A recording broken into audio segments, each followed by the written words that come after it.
Here at the Ethiopian Improvement Agency, we work efficiently with the people of Ethiopia in order to help develop the country. By empowering women, educating men, and improving infrastructure, our agency will advance Ethiopia to become a role model for other nations in Africa.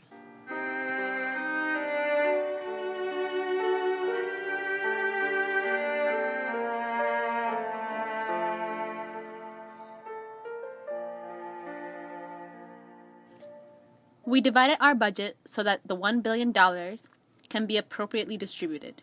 We will spend $500 million on improving infrastructure, $350 million on empowering women, and $150 million on educating men.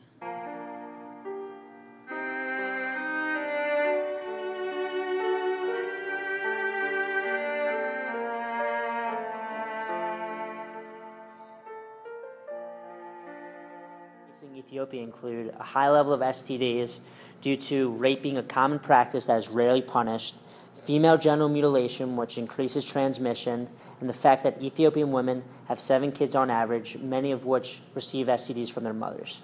There's also a very high maternal mortality rate because only 6% of Ethiopian women have access to trained attendants that can properly perform childbirth. Additionally, only 20% of Ethiopians have access to health facilities. 49% have easy access to clean water, with many having to walk over 6 miles to get water, and 21% have adequate sanitation services. Leading to our 3 goals for Ethiopia. By empowering women, we will increase sexual education, increase access to birth control and protection, and encourage women to have less kids, which will prevent STDs from being passed on to future generations.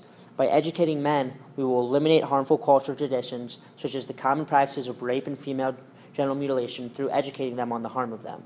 Additionally, by increasing infrastructure, we will decrease the high levels of maternal mortality by increasing access to trained attendants in hospitals. We will also provide easy access to sanitation services, water, and medical attention.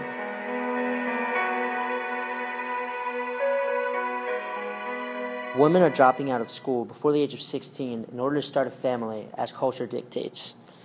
Only 39% of the population is literate, placing them at 210th place out of 217 countries listed in the CIA World Factbook. Ethiopia is ranked 126th out of 127 countries in the Education for All Index, an index designed by the United Nations to measure gender disparity in education. Men receive educations highly desired by the Ethiopian society, such as medicine and engineering, while women are forced to receive undesirable educations, such as humanities and social sciences, making them less desirable in the workforce. By empowering women, we're giving women access to highly desirable majors, allowing them to become more competitive in the workforce. We're incentivizing women to wait to get married and have kids, which will allow them to prolong their educations. Additionally, we're going to increase schooling for women, helping us to increase the female literacy rate.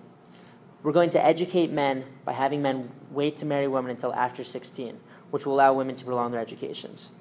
We're going to improve the male literacy rate in order to improve the overall literacy rate of the country. We will also educate men on the dangers of female rape, which will allow women to continue their schooling, as they will not be having kids or dealing with the stress of being raped. We will also increase infrastructure, which will allow easier access to schools and easier access to water, which will allow women to stay in school instead of having to walk to get their water every day, which could take hours. Poverty is significantly more prevalent in rural areas than urban areas in Ethiopia. The currency rate is 20.5 birr per US dollar, which is very low. Limited transportation infrastructure prevents the country from developing from where it is now. Limited electrical infrastructure prevents the Ethiopian society from receiving all the benefits that electricity can provide. Additionally, for every 100,000 people in Ethiopia, there's an estimated 2.6 doctors on average, proving the lack of qualified workers in highly desired jobs. By empowering women, we're going to get women more involved in the workforce. By educating men, we're going to promote the education of jobs that are in high demand, such as doctors. We're going to increase infrastructure by creating more transportation infrastructure, which will increase trade, allow people to receive jobs far away from their homes, as well as create more jobs building the infrastructure. We're going to increase electrical infrastructure, which will create jobs and will also create manufacturing capabilities that they did not previously have, making them more competitive in the global economy. We're going to build more hospitals, which means more employment opportunities in those hospitals, and we're going to increase the amount of urban areas, decreasing the amount of rural areas where most of the poverty is located.